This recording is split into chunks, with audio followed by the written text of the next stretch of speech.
and the Force is with me. I'm one with the Force. The Force is with me. So be it, Jedi.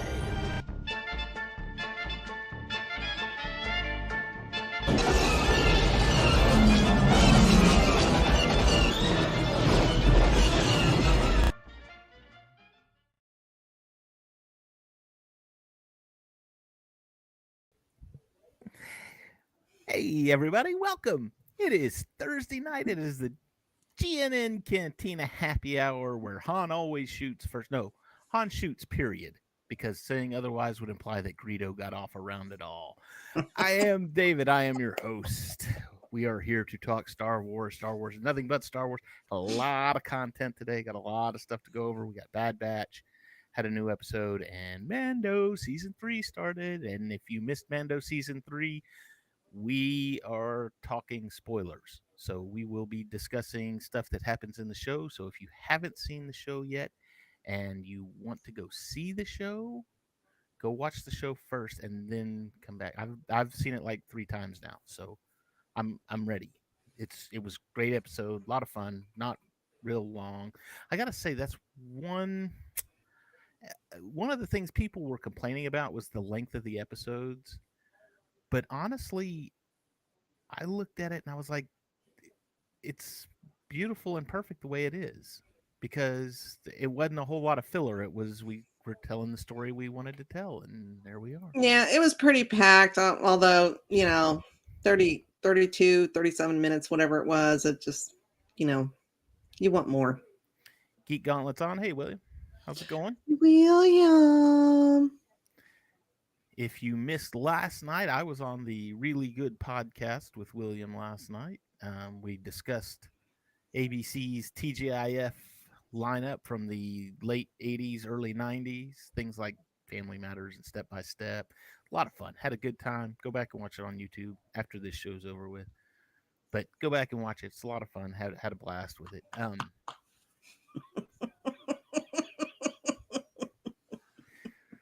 Oh, Lord. So, Gotta give love to my boy William. yeah. So we're actually going to start. We're going to save the best for last here. I want to start with the Bad Batch. Not saying that I really enjoyed this episode. I thought it was good. It was intense. It was surprising. We've started adding meat to the season now. Now we know there's an underlying thing going on, and it's given them something to do and something to strive for. Debbie, thoughts on the episode? Yeah, I thought it was a good episode. We had some callbacks, which was always nice. Callbacks, Easter eggs, whatever you want to call them. Yeah, enjoyed those. I always try to look for those, and Dave even caught one that I did not, which is unusual. Woo! So in this one, if in case you missed it, basically what's going on is that the Empire is cloning the Zillo Beast from the Clone Wars TV show. I think it was second season. Season 2, episode 18. Second season was the Zillo Beast, and it was like a 2 or 3 episode arc, if I'm not mistaken. Mm-hmm. So anyway, they've brought this creature back now, and but what they're cloning the creature. They're cloning the one from the Clone Wars, which was very interesting because the cloning facility in the Bad Batch is on the planet Wayland, and it is on Mount Tantus in Wayland. And guess what? For all of you naysayers out there, if you don't know, you need to go figure it out. Mount Tantus on the planet Wayland was the exact place of the cloning facilities that Thrawn was using in the Heir to the Empire trilogy. So, guess what? You're using legend stuff. You can't complain about it. They keep doing it. But you guys complain, oh, they had so much stuff they could have used. It's like, they are using it. They're just not using it exactly the way you want them to use it. So yeah, just little tidbits here and there. Just little things like that. I heard that and I was like, ooh, Tantus, I know what that is. And then I was like, oh my God, perfect. It's glorious. It was glorious. I thought sure Debbie would have caught that because Debbie reads everything, but now I'm all excited and I want to go back and read the Heir to the Empire trilogy. So, but this one started off. I mean, this one was scary. There was some frightening and intense scenes in this one. The whole scene at the first with the what type of trooper would you call that? He's got, it looks like he's got clone trooper armor on, but His helmet, I thought his helmet looked a little different. Yeah, I don't know what kind of trooper he was. I mean, he had that, I don't know what you call it, shock staff. So we'll call him an Imperial clone trooper, not because he is a clone, but because he's guarding the cloning facility. Whatever. I'm sure there's going to be a technical name come out for it later on, and we'll get figures and all kinds of cool stuff with it. Anyway, but it started off. I mean, and honestly, as I was watching it, I was thinking of the movie Alien, the first one, where they're wandering around the ship and turn the corner. Oh, something there, something there, something there. Well, then obviously that causes your ship to crash. The Bad Batch gets called. Old Sid. Old Sid. I got another treasure hunt for you. Go. Which, by the way, if you read the description, it says something like the batch goes on a risky mission to an unknown ship or something along that line. But I looked at it, and risky is used like 3 times to describe episodes within this season so far. Oh, it's a risky mission, or it's they hire a risky guide or something like that. I mean, it's let's call it what it is, side quest. So it's side quest. Although this is one of the better side quests, so can't really complain too much about it. And honestly, like I was telling Debbie before the show, I was like, this really kind of, in my opinion, is kind of giving us some meat for the season, to where it's like, okay, here's what the underlying enemy is. Here's what's coming for them. I mean, you've got the whole thing with the cloning facilities. You've got I don't even know what the guy's name was who was in charge of the clones or of the cloning facilities, but man, he was the doctor. Yes. Royce Hemlock. Wow. I had to look it up. All right. Because he was very creepy. He kind of reminded me of Thrawn in a way, just because of his soft way of speaking, and doesn't really get upset. He's just really monotone and really just steady, kind of like Thrawn is. There's Cam. Hey, Mr. guys. Cam. Hi. Did we lose you? I don't know if you're muted or what, Cam. Are you driving?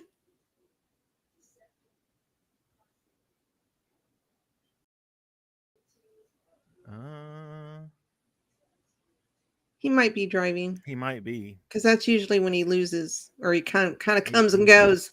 He's in and out of signal. But we're glad you're here. We're glad you're here, Cam. Oh, he joined. Hang on a minute. How about this? Can you hear me? Yes. Oh, okay. Thank God. All right. So, yeah. So here I am. Let me show you guys what I'm dealing with here. Oh, packing it up. That's been what I've been doing pretty much all day. We figured that was kind of the case, and I wasn't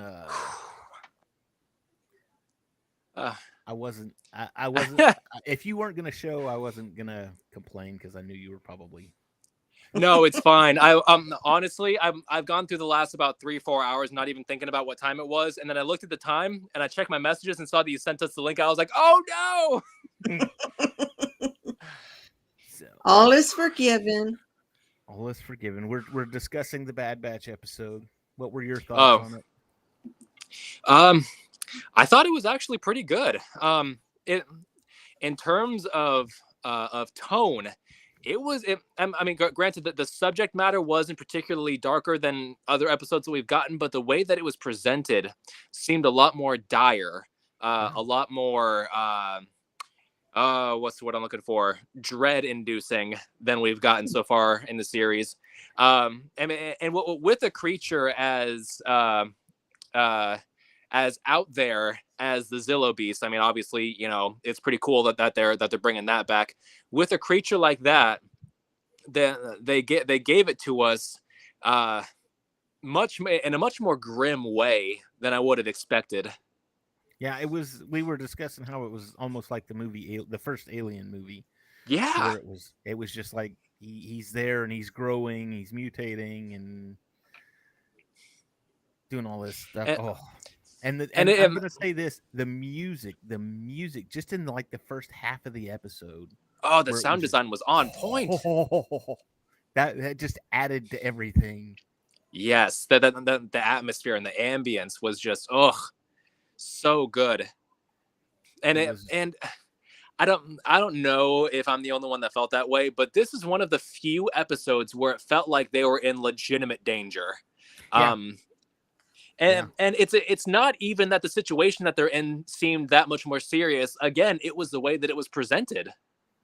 Yeah. And the way that they were reacting to everything. When they were trying to escape from the TIE fighters and everything, I felt like they were really fighting to escape. Yeah. And it wasn't just the ties that I mean, initially you're escaping from the beast within the ship. You turn the beast loose, and then you're like, okay, well, we made a mess. We got to go clean it up. And then the Empire gets involved, and you're like, oh, crap, we're right in the middle of all of this. We got to get out of here. But at that point, too, and see, I was like, oh, my God, how are they going to pull this off? Because you've got Wrecker and Hunter in the ship, and you've got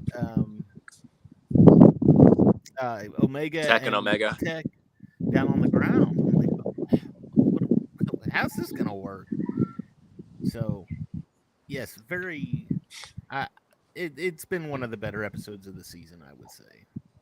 Yes, yeah, definitely. I'm thinking it's going to get more intense as we go along because they're at the end. Tamalu, Lamasu. You know, he gives the doctor a reason to go after Omega. He basically says there's a girl clone. She's the key to all of this, which, I mean, we've kind of been putting that together since day one.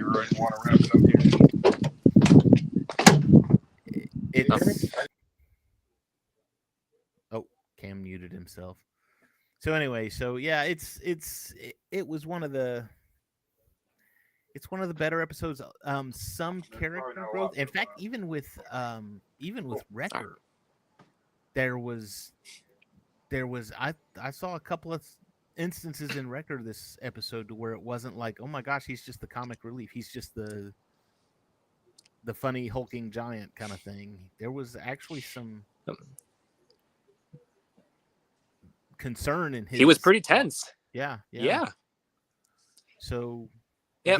We're getting and I thought character development. It's and that this is an episode that really it's starting to really expand the story because now we find out that it wasn't just cloning on Kamino. Now we found out that there were other facilities out there, and I don't remember the name of the doctor. But yes, so. And he's kind of similar to Dr. Pershing in Mandalorian, except he's much more threatening. And I feel like he's going to be the big villain to overcome by the end of this season, or even continuing on to other seasons, because the way that they presented him, like he just had this air of menace to him. And I was all about that. Like some of the things he said gave me chills. I was like, oh my God, this guy, who is this guy? He's like Vincent Price. He's like, he could be playing the good guy, but you're just still scared of him. Yeah. Because he's just that.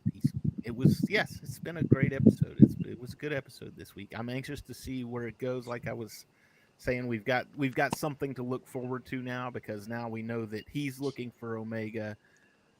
They're all looking for the Bad And Batch. plenty of people have seen Omega, so Yeah.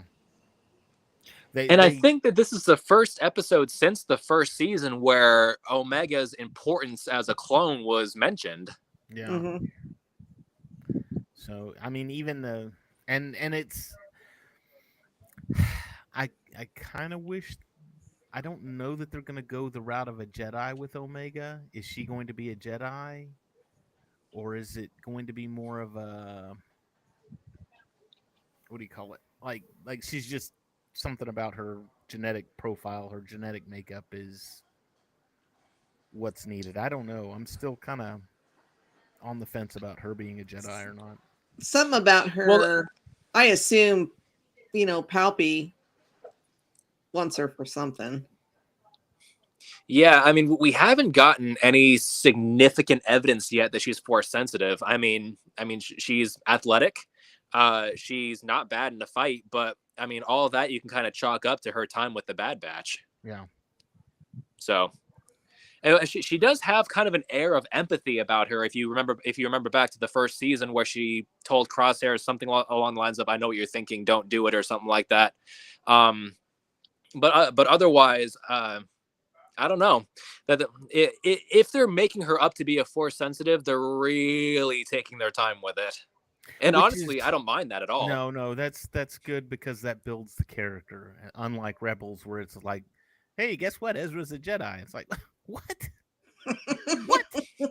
Just like that, like 2 episodes in. Oh, hey, surprise! Well, not really. I mean, he's not a Jedi. I'm sorry. He's force sensitive. I'll fight with you about that later. He's the New Hope. Oh wait, no, that's coming up. That hadn't happened yet. So anyway, good episode. Meanwhile, Yoda's on Dagobah. It's like, how many New Hopes are we gonna have now? Exactly. Ahsoka's still alive. Ezra's still alive, apparently. Cal Kestis. Omega could possibly, technically, we have yet to see, but it's possible. So, anyway, anything else on this episode that we missed, Debbie? Nope. Cam, I know you missed it, Cam, but the cloning facility in this episode, and I'll say it again just because I love it, and I love the fact that I got it and Debbie didn't. The cloning facility was on Wayland, the planet Wayland, on Mount Tantus, which, if you go back and read the Thrawn trilogy, Heir to the Empire, Dark Forces Rising, Last Command, Thrawn's cloning facility is on the planet Wayland on Mount Tantus. Ooh, so, Easter eggs. Hey, they're taking stuff from Legends, baby. They're bringing the Legends in. Did you guys talk yet about seeing the clone commandos?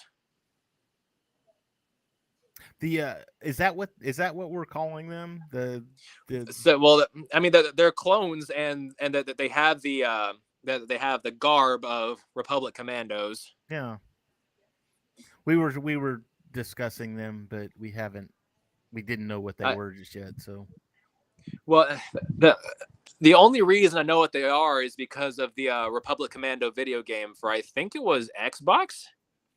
Yeah, I don't remember. It was like early 2000s. Yeah. Huh. But it was cool to see them. Okay. All right. So hey, another Easter egg. There you go. Oh yeah. Or callback, Debbie. I'm sorry, callbacks. Whatever. It's all the same to me. So, all right. Let's move on. Let's talk. Actually, before we talk about Mandalorian, I got to bring something up. So, let me bring this up. So, Kevin Knight was on our show. He was one of the fans of our show, and he was on for the season finale of Kenobi. and he wanted us to kind of not plug something, but just he wanted us to talk about something, and we don't even have to talk about it. I'm just going to mention it. Is a it's called the SWTVC March Madness, and basically it's a bracket, and it's vintage collection, vintage figures, and you basically like a Sweet 16 bracket where you build it all down to what was the best vintage figure. So if you would like to get in on this, go to swtvc.net, and they've got their brackets up there, and you can fill out your brackets, and there you go. So Kevin, good on you. Hey, we're looking out. We'll look out for you. We'll look out for you. If you got something you wanna send me and say, hey, I got a Star Wars group and we're doing this, I'll plug it for you. Go for it. Send it out. Okay. Mandalorian season 3. Cam, we've already discussed this a little bit, but what are your thoughts on the timing of this episode? 34 minutes is a short time, especially for a season premiere. Yeah, and especially when the first minute and a half is basically the Star Wars intro, and then the last 5 minutes are the credits. So really, it was only about 30 minutes. I mean, granted, they did a lot in those 30 minutes. And it was definitely a good episode. It's him going to see Bo-Katan, and she's just kind of sitting there on her throne, and just, I guess, it almost seemed like she was waiting for him to arrive. It's moments like that felt kind of contrived in a way. It's like okay, well, we need a reason for him to go to Mandalore, and we need a reason for him to go without Bo-Katan. So let's just go ahead and put this scene in here, have her say what she needs to say, and have him and send him off on his own. Well, whatever, it's there and it's fine. But well, I think it kind of showed how she's fallen in a way, because she lost her forces, because she didn't get the dark saber, so everybody's just like, see ya, wouldn't want to be ya. They're acting as mercenaries on the fleet that was stolen in the past season. Yeah. But what cracked me up was that she was accusing Den and his cult, Child of the Watch, and I'm like, hello, what were you in Clone Wars? You were part of Death Watch. You were part of the tearing down of Mandalore. Yep. Pot called kettle black. I was just like, way to be hypocritical. Yeah, I just wanted to smack her in that scene. That's all I wanted to do. Yeah. So I don't remember, because I only watched the episode once so far. I don't remember what the species of little aliens were called that were like Babu Frick. Anzellans. Okay. I did not expect to laugh as much as I did. Oh, no. With them. No, it's crazy. No, bad baby, bad. And it was something that 100% did not need to be there, but for God's sake, it was so perfect. So in case you missed it, there's a scene where they're in the shop and they're trying to fix IG-11, and Din Djarin actually got him powered up, but then he went back into his old mode, and that was a creepy scene too, though, when he powered up and he's like, oh, must terminate target, and he's crawling around. I'm like, ooh, Terminator, it's the Terminator. It's that first Terminator movie. But and he ends up getting smashed by it was all good. But anyway, so they're trying to get him. They take him to these guys, and they're like, "Oh, he's God. I wish I could talk like them, because that would make my life so much happier. He's no good. He's so bad. No." And then it makes Yoda sound like a English scholar, but I want to know how the hell Mando got in there. I have no idea. My guess is that he belly crawled. He belly crawled through their door that Grief was peeking through. But it still didn't look big enough for Mando to get through. Oh, he with all his Mando fits in armor that and tiny little ship. Come on now. yeah, I don't know. I was just That like, I look at ugh. that ship and go, ooh, I would be claustrophobic. Something fierce. And give me the Razor Crest back. Something I can move around in. Yeah, some leg room. So anyway, so they go to these guys and of course Grogu is there and he's picking him up and hugging him and No squeezy. God, He just wants a little pet. That's That's all he That's He gonna wants. goes, be a scene that I go back and no. watch on YouTube every now and then when I'm in a bad mood. I'll just go back and watch No Squeezy, and I'm just gonna start cracking up. Not to excuse him, he's young. It was kind of fun to see that Grief Karga still got it. Yeah, and in fact that and I see why you saw Mando crawl in there, and you didn't see him crawl in there, but I'm gonna assume that's why he crawled in there. And I was thinking about it the first time I viewed this. I was like, well, why didn't Grief go in there too? Why didn't he crawl in?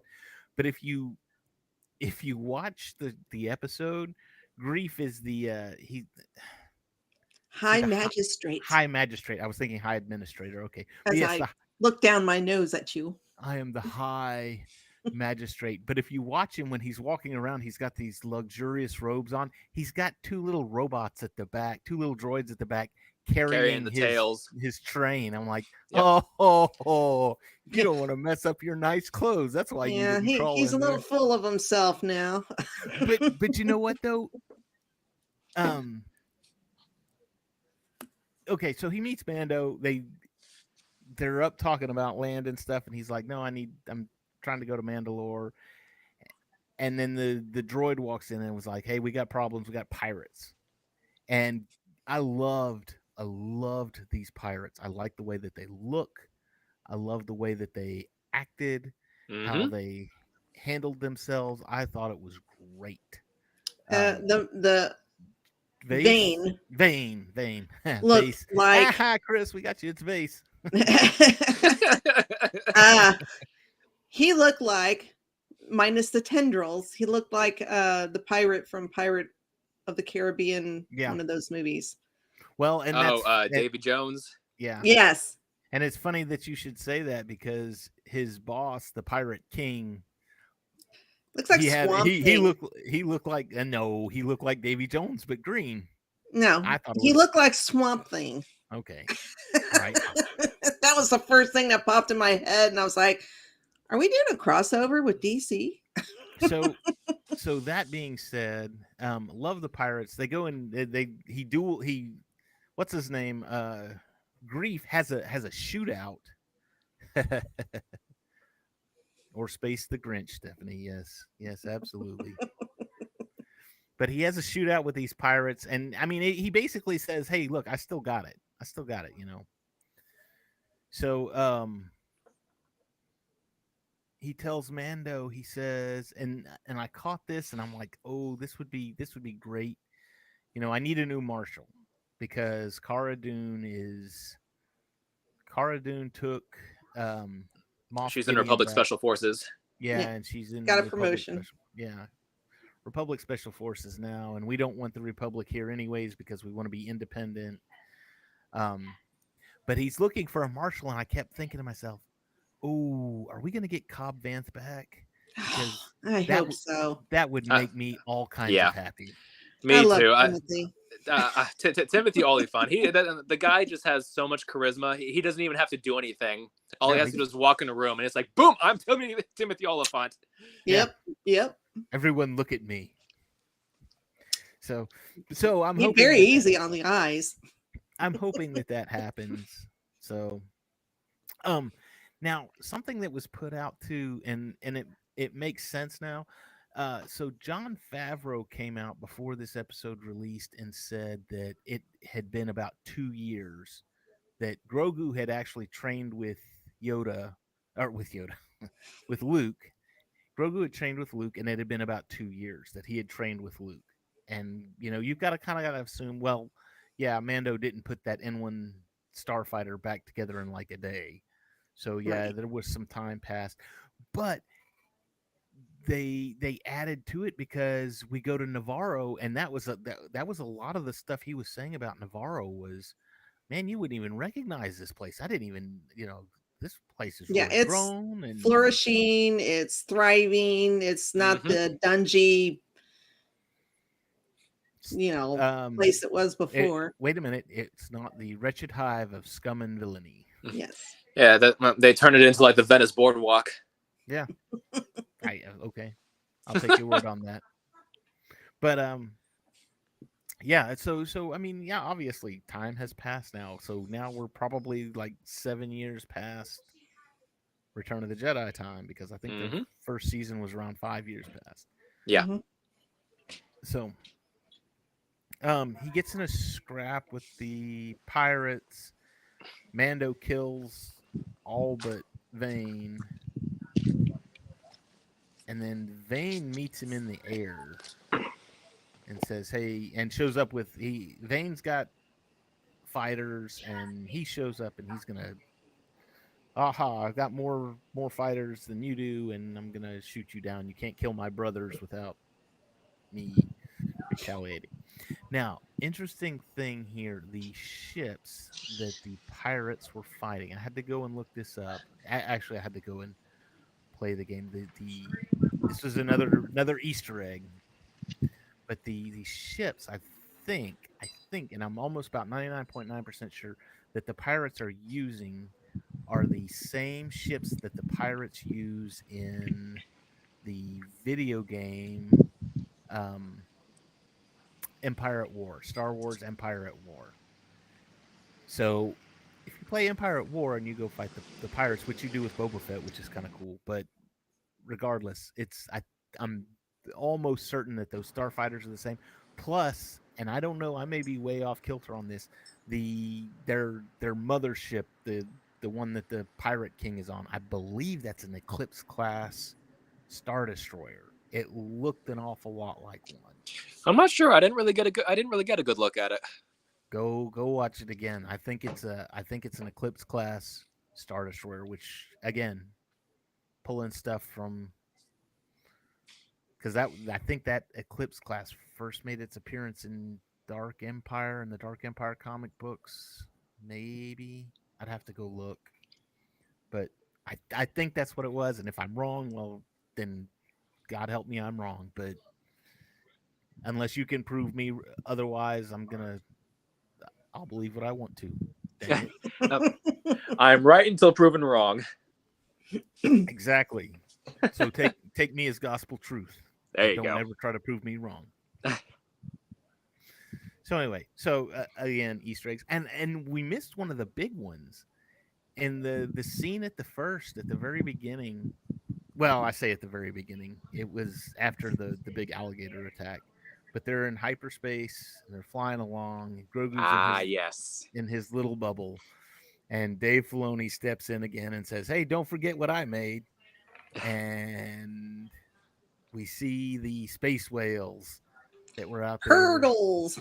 Purgles. Which I mean, you've got to touch on that because we know that's exactly what Ahsoka is hunting down. Basically, that's what's Yep. coming for her. Yep. So Everybody who never saw Rebels is like, "What the hell are those?" And everybody who did see Rebels is like, "Oh my god!" So yes, if you didn't see Rebels, go watch Rebels and find out what the Purgles are because Rebels doesn't have Dave's endorsement, but it has mine.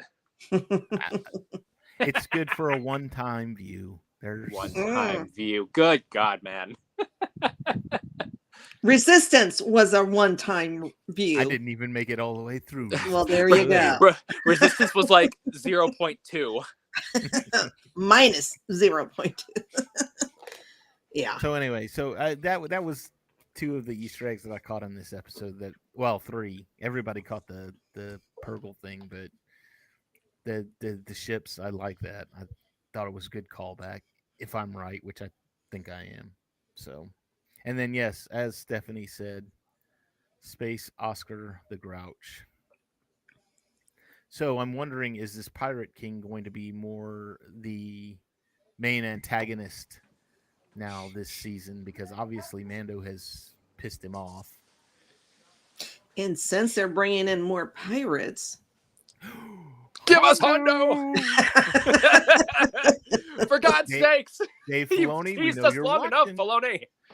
We know you're watching. In fact, Dave and John, I tagged both of you this week because we're doing Mando.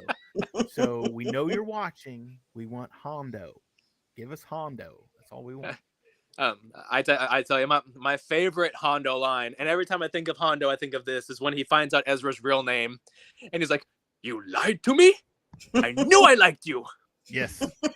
It's a great line. That's one of my favorites too. Again, from Rebels, but I mean, Rebels had its moments. Come on now. It was... We had a lot of good moments. Come on. Dave, just over time, I'm just going to chip away at that wall, I swear. Hey, it had, you know what? It had Thrawn in it, which I was great to see him. Oh, for sure. Because the whole, I mean, Heir of the Empire kept me alive like in the mid 90s, just because it was like, oh, we finally got some new Star Wars. Woo-hoo. Sure. So the whole appearance of Thrawn, and then the TIE Defender. Again, one of my favorite ties. They actually made a Lego set of it many, many years ago. I own the Lego set, love it. It's one of my favorites. And now to see it like actually in action kind of thing. And I mean, I knew it from the video game, TIE Fighter. Play the video game, you know. But yeah, so you see, I mean, they brought in a lot of legend stuff in Rebels. So yes, Cam, there was some good stuff. Hey, I'm with Cam on this one. You're a fool, Dave. The thing that threw me, the main thing that threw me was, and I can't even remember his name, when Kanan went blind, and he was talking to that big lion monster thing. I can't even remember what it was called. That was a Force sensitive. Come on, from Rebels. He turned. I can see its face. I just don't know what it's called right off the top of my head. Okay, somebody who's watching, go look it up and let me know. We'll figure it out. But anyway, so it kind of lost me on that one, and I was just like, a little far out there, but that's okay. That's okay. At least they got Thrawn. So brought back Rex and all of them. I thought that was great, especially when they were fishing in the desert. That was amazing. Yes, there was some good stuff in Rebels. Bendu, the Bendu, yes. Bendu. Oh, he's doing. Yeah, well, yeah, there was that too. Yeah, well, was not a fan, but Really? Well, it kind of worked in the context of expanding the lore of the Force to show that, you know, hey, it's not just the light and the dark. That there's that gray area too. But Great Jedi? No. No. I keep hoping for a great Jedi. I still think Ahsoka. No, Stop it it, Debbie, doesn't stop work. It doesn't work. I'm sorry. That's like saying an atheist Christian or a devil worshipping Buddhist.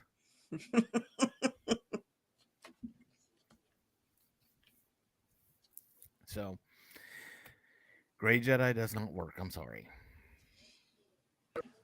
So anyway, he escapes from the pirates. He goes and sees. We get Bo-Katan back in this episode, and we've already discussed she's. I'm kind of confused about the pacing of this episode because he goes to Navarro. Oh, the cat's attacking. Get her! Get her! He wants to sit on my shoulder. And for God's sakes, let him. Look, Kenny, look. Luck. Choo-choo. Choo-choo, you're such a boob. So anyway, he goes to Navarro. He wants to rebuild IG-11, and then they say, okay, well, you need a memory circuit. So he's got to go off and find a memory circuit for IG-11. They don't make it. Side quest number one. Side quest number one. But before he the first of many, I'm sure. Before he goes to do that, he goes to Bo-Katan and says, "Hey, I'm going back to Mandalore." It's like, okay, so what was the purpose of going to see Bo-Katan? Well, He needed I to- didn't he understand needs the why he went to go see the armor there at the very beginning, because she had already told him this stuff in the last season. Mm-hmm. Yeah, So I'm like, what was the think it was- purpose? Oh, Cam, you're breaking up. Mandalorian 2.5. What? Cam, go back outside. We can't. We You're breaking up. Can you hear me? Yeah, There there you you go. are. Oh. Nope.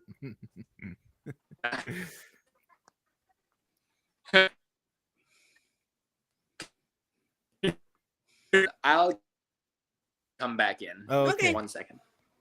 Okay. So I didn't understand the whole purpose, because she had already told him that. yeah. And I thought she was just a tad bit ungrateful. Well, He just saved their lives from the humongous alligator or crocodile or whatever the hell it was. And there was just no gratitude. What, like, you're hey, you're banned from here. What are you doing here? Yeah, you're not welcome here. You're an apostate. Yeah. Well, now I got scratched down my back. Booted. But so going to see her, I mean, he told her that, but I think she, hang on a minute. There's Cam. Okay, Cam. Can you hear me now? Yes, we're good. Yes. Perfect. Okay. So now what were you saying? I'm sorry. I don't remember. Bo-Katan, why did we go see Oh. Bo-Katan? Oh, they had to include her in there and have her repeat herself because, some people didn't see Mandalorian season 2.5. I guess that's true. Yeah. And look, like I said earlier, I understand her inclusion in there. It did feel kind of contrived. She was there just to spout some exposition and then bye-bye. I have a feeling she'll be back this season, but yes. Oh, for sure. Oh, yeah. Well, in all the trailers that have come out, we've seen her. So, yeah, I'm sure she's going to come back in a major way. I just feel like her inclusion in this episode was just to kind of propel the plot. Yeah. Well, I think possibly Mando's going to take her advice, wave around the dark saber, gather all the Mandos, and go do what he needs to have done. Retake Mandalore, maybe. Well, okay, so let's talk about this, because he brought the armor, the artifact, and he said, "Is this not Mandalorian?" And she says, "Well, yeah, but look at it, it's glass." And he says, "Well, yeah, but somebody went and got it, so maybe the planet's not a complete loss, maybe It's not poisonous, because I think that was the whole Right. thing. That's why they had the dome cities anyways, because it was poisonous. But she said, and she tells him where the fountains were located, so he can go bathe in the fountains and redeem himself. But I'm with all of those people that have created the memes about it, to where she says, "You're Mandalorian no more," and then he says, "I got the dark saber. I rule Mandalore at this point, so you can't say that I'm not a Mandalorian." So, Yeah, it was interesting at the beginning of the episode to see that that I guess ritual of ascension or something like that. Kind of cool to see more Mandalorian culture, and then obviously we had that big alligator attack, and all the Mandalorians are getting thrown around and eaten and whatnot. And I was worried for a second. I was like, "Oh God, is she gonna come in and have like a freaking one woman army moment where she just comes in and mops the floor with that with the alligator?" Yeah, she tried, but she didn't. It didn't but she work didn't very succeed, well. and I was like, "Oh yes, some realism." Yes, Just because she's a cool character doesn't mean she can do everything. that's right. And honestly, too, I was looking at it when it first started. I was like, "Are we doing a flashback? Because is this Din Djarin?" And That's seeing what I him? thought too. I thought, But we're going to see him become a foundling and Yeah. take the creed and all that. And then that alligator attacks, and he shows up in his N1 starfighter and blows the crap out of him. So I guess not. But I was like, huh, all right. Well, I thought we had a flashback moment there, but I guess not. Yeah, I'm curious to see whether or not they're going to use that Mandalorian kid again. Yeah.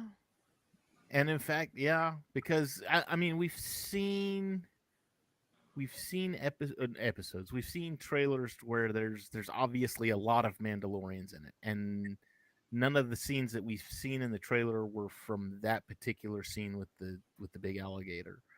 So we know that the Mandalorians are coming back, whether they're children of the Watch, excuse me, or old Night Owls or old Death Watch. Who's to say at this point? I'm sure that will all come out, but I could see the younglings, if that's a good word, being part of whatever they're doing, wherever the season goes. So anyway, so we go to Bo-Katan. Bo-Katan seems to think it's the planet. Everyone so far has told him that the planet is shot. It's done. You can't go back there. There's nothing there. And he's still bound and determined to go back there. And I guess honestly, he's an apostate. I was honestly expecting him to remove his helmet a lot more this episode. He'll probably remove it more this season. Oh, I wouldn't. It wouldn't surprise me, but I think the first season was just that one scene where he was dying and IG-11 saved his life, and then it was 2 or 3 times in the second season. So you had the Bill Burr episode and then the very end. Yeah.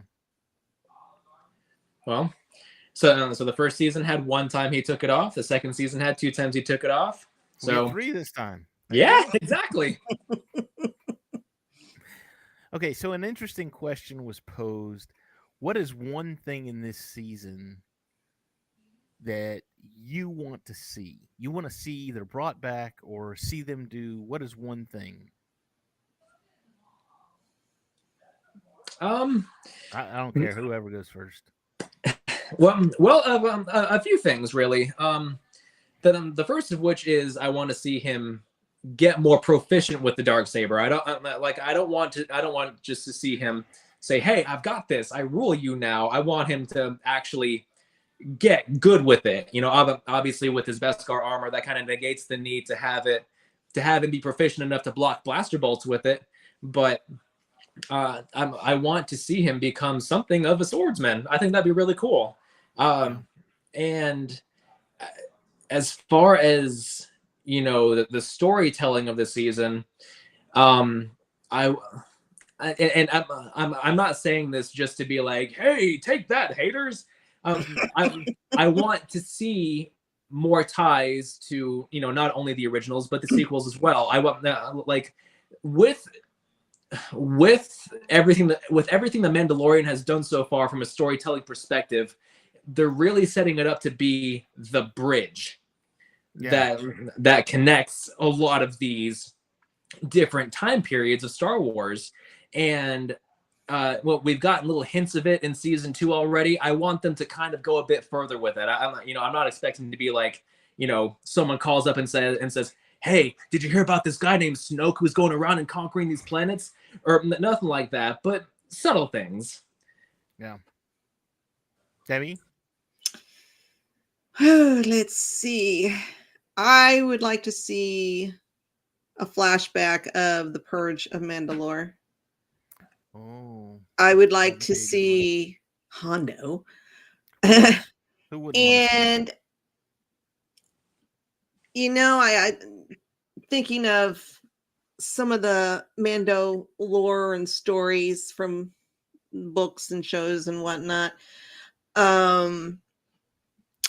I would like to see Mando find the Mandalorian mask. Oh, I was gonna say if you say love, I think I'm gonna throw something at you. Mando needs to find love. No, he's reserving that for me. Oh, So. I got you. All right. You gonna marry him and help raise Grogu? Uh, between Mando and The Last of Us, and plus I'm watching Narcos. It's Pedro All over 24/7. the place. But yeah, Well, I would like to see him like find some kind of Mando artifact when they're on Mandalore, like the Mando mask worn by the original Jedi Mando. So Yeah. yeah, it's some kind of just something that connects, well, you know. I mean, if you're looking for him to have, some kind of love story, I mean, he had that good chemistry with the villager in the first season. No, I'm not looking for that at all. No. I wasn't talking to you, Dave. I don't care. I'm not looking for that at all. Yeah, I mean, I don't think that we need it either. No. I mean, obviously, if they include it, I'd want it done well, and I would accept it as part of the story. But as things are right now, yeah, I mean, obviously, I could do without. But I mean, I'm just saying they were kind of giving each other the googly eyes in season 1. Yes, they were. That's Yes, true, but I don't know. Yeah, I don't. That would be down the line. I mean, Favreau's already written season 4, and they're supposed to start filming. What Pedro say? I think he said they were supposed to start filming soon. So, Oh, good. That means we won't have. I mean, okay. Book of Boba Fett was 2021, Christmas of 2021, I think. it's been 2 years since we've seen Mando. And Mando season 2 was even before that. It's been a long time, which is fine because, and I think George Lucas did it very well when he said, "Okay, movie 3 years later, movie 3 years later, movie," because I gave everybody time to digest. It's like, okay, here's this movie, and now we can talk about it until we're blue in the face, and that makes us more excited for this movie. I think that was one of the things Disney screwed up with was they saturated it to where it was like, okay, movie, then Rogue One, then movie, then Solo, then another movie, and everything was all right on top of each other, and it just really didn't give the fans time to digest. And I think that's one of the reasons that the in the fandom the sequel trilogy is not looked on with such regard as like the original trilogy. It's just because they haven't had time to enjoy it. So Yeah, I could see that. I feel like it's one of the drawbacks of the MCU right now. I mean, there's such an oversaturation of content that it kind of makes it a little bit harder to enjoy, as each individual story comes out, because a lot of it feels like each story is being told to set up the next story. And with all these characters that they're following, it's hard to think of them all as a self-contained thing, which I mean, obviously they're not supposed to be, but I don't need every post-credit scene to be some crazy cliffhanger to set up the next movie. So anyway, did we miss anything in this episode, Debbie? No. Oh, we got everything. Hey, it was only a 30-minute episode. We've been at it for almost 30 minutes, so we're good. It's all good. Nobody wants to see IG-11 back? I do. Okay. Yeah, I kind of do. He was a cool character. Obviously Taika Waititi made him an enjoyable presence. Right. So hopefully. And he voiced him again in this episode. He voiced him again in this episode. Oh yeah. I mean, it was short, but it was destroy target. I think was about the only thing he said. Yeah, if they do bring him back, I want him to do something equally as significant as what he did in season 1. I don't want him to just be brought back just to be brought back. Have him be brought back just because he's the only droid that Mando trusts. Which I mean, granted, is as good a reason as any to bring him back, but I do want him to be not only an enjoyable presence but a significant one as well. I just want to see the Razor Crest back. I don't like that. I mean, the N1, it's cool and everything, and it's fast, but it doesn't. To me, it doesn't fit the character. Well, he's going to have to do something different because if he gets IG-11 back, where the hell's he going to put him? Yeah. He's going to strap him to the underside. Well, I guess he could put him in that little tunnel that he has for Grogu in the ship. he wanted what's her name back? He wanted Bo-Katan. He was trying to get her to go with him, and it's like, where are you going to put her in that ship, huh? In his lap. Where else? On his lap. Yeah. Maybe they'll go find Boba Fett so they can use Boba Fett's starship. Slave One. We say Slave One on this show. And Slave Leia. And that could be a way they bring him in. Bring him back. Hey, Boba, we need your ship. We need Slave One, Boba. I mean, I could see it. Mando is saying, hey, I'm getting the team together. We're calling the Revengers. Yeah. Okay.